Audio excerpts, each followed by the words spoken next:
This change is going to be devastating, and it will come.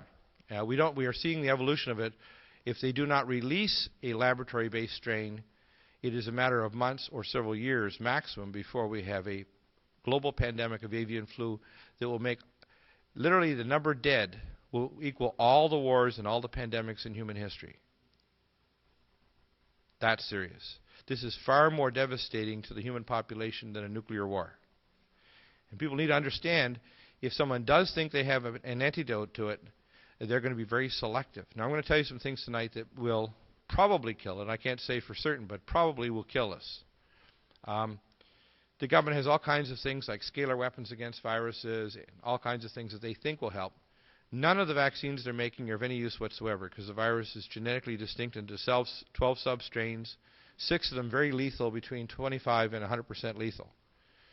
Once they become efficient at transferring between humans, and the virus survives long enough in the incubation period, doing any kind of screening at airports or otherwise is useless, because a person can be a carrier for 3 to 5 days before they get sick, and then suddenly develop a cytokine storm and drop dead or just have a heart attack. The virus also can grow in your brain, so you may not even cough once and just drop over dead with virus growing in your brain. So it may not present. You may just literally sit there and then start bleeding from your eyes and all orifices and drop dead instantly. That's what kind of virus this is.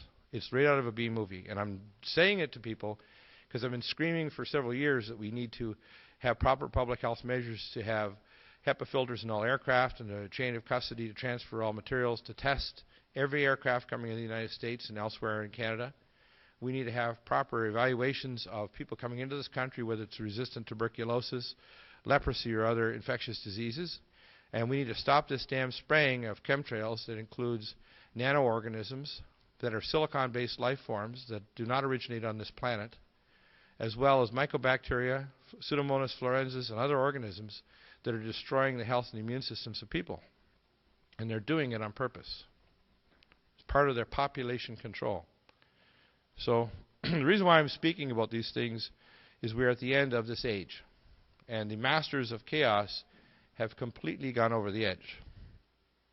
So we only need 2 changes in the genes in order to cause this to happen. And it's literally the killer bees of all viruses. The brainiac, if you want to call it. And I like Alex Jones' term, so I'm going to steal it. He called it the Zirconian 12 plague, because he's a skeptic. He thinks it's nothing. It's all a bunch of hype. It's not. This is not hype. When this thing gets out, it's going to make all the plagues of history look like nothing. And I can't tell you when it'll happen, but it's coming. The next thing is the MARC, which is, I call it the multiply addressable readable cryptographic. That's why I call it MARC, of the driver's ID. And the driver's ID I'm going to show you in one of my other talks. It's called the Technologies of the Electronic Cage, not age. The National Animal Identification System, if everybody is familiar with, is a new system called the Active Live Chip System. And it actually can track an animal down to 1 cubic meter using satellite-based technology and low Earth orbit satellites, the LEO system, as well as other systems, including it will be integrated to the smart highways, which they want to build off the I-35 Trans-Texas Canamex Highway Corridor to all the other freeways that are going to be eventually all tolled in the North American Zone 3 New World Order 10-zone world.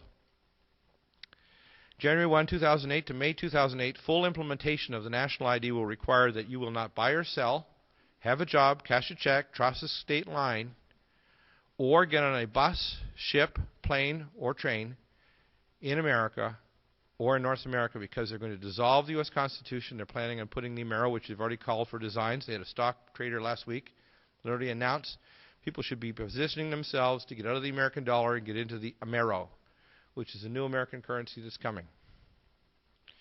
All of these things are real. They're not imaginary.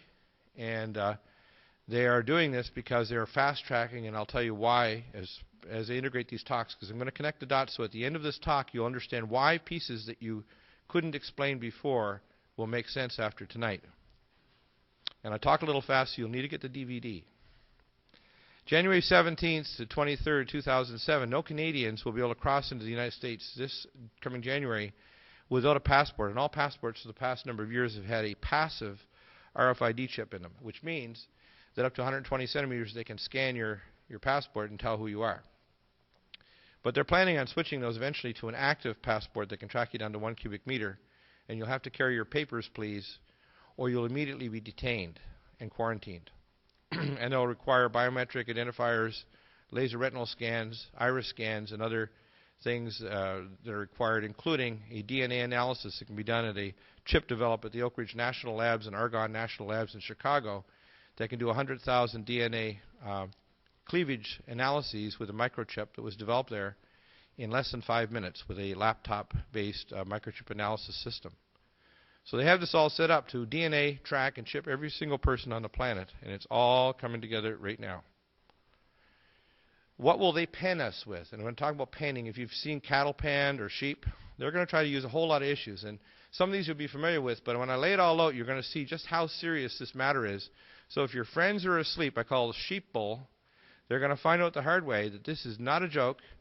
And even if they've heard many people talking about these in the past, some great speakers here in the Granada Forum and listening to RBN or GCN, what I'm going to show you tonight is a vast panorama of dark, majestic, evil majesty.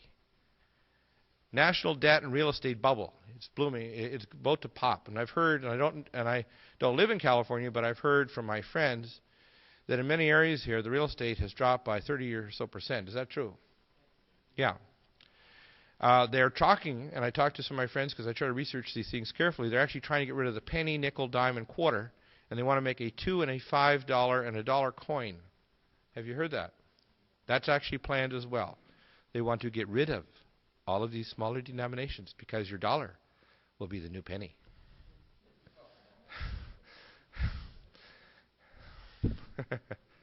I'm not kidding. Avian flu. I really believe the window, looking at the rate of this virus changing, mutating, and transferring, the window of 2007 to 2008, I think, is a very dangerous period. And isn't that amazingly coincidental that the president, April 1st, being, of course, we have our chief fool and leader in power, April 1st, 2005, he actually passed a executive order saying that everybody must bow to the president and roll up their sleeve and take a shot that may fry your brain cells, give you cancer, or be completely useless and wipe out your immune system if a real pathogen comes by. Regional nuclear conflict with Iran, and all of this is being pushed by Israel, has given us a timetable that in the next 5 months, if we do not attack Iran with nuclear weapons, they will. Our 102nd Air Division excuse me, is now guarding the Dimona reactor site and the Israeli nuclear weapons right now, so it's our armed forces restraining the Israelis from attacking Iran with nuclear missiles today. You haven't heard this on the news, but you heard it tonight, that our 102nd is down there guarding the Israeli nuclear weapons firing facilities so they will not start World War III today. Okay? This is how close we are. We are 1 second to midnight. Not 10 seconds, not 10 hours. We are 1 second to midnight. If they attack Iran, here's the scenario. Russia's given the most advanced anti-aircraft system that they've ever developed, which is very deadly, to Syria and Iran. And most of the Islamic countries follow an ancient dictum that precedes Islam by probably 5,000 to 6,000, perhaps maybe 11,000 or 12,000 years. But it's me and my brother against my cousin, me and my cousin against my enemy. And once you get your stick into that bee's nest, you are going to have a real time. And these people, I happen to have friends in the IDF and advanced services all around the world, and I've seen satellite photos of the launching facilities in central Saudi Arabia, and they have 2 facilities that manned for the last 23 years by the communist Chinese. They have missiles from central Saudi Arabia that can hit all parts from London, England, to Tokyo, to all parts in Russia and Asia and India, from central Saudi Arabia in 2 bases, one 100 miles north of Riyadh, and the Salaya Oasis, and one 500 miles north.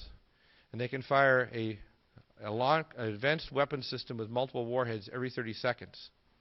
All advanced silkworm-based missiles. March the 15th, 1995, I sat across the table with Colonel Lynn Wills, Chief Missile Command Officer, Strategic Defense Command, who's the commander of NORAD radar installation that notifies the president if there's incoming. And he said, over cutting a roast and sharing dinner in Colorado Springs at that time, whose son was the best friend of my son, that the previous week they went to DEVCON 4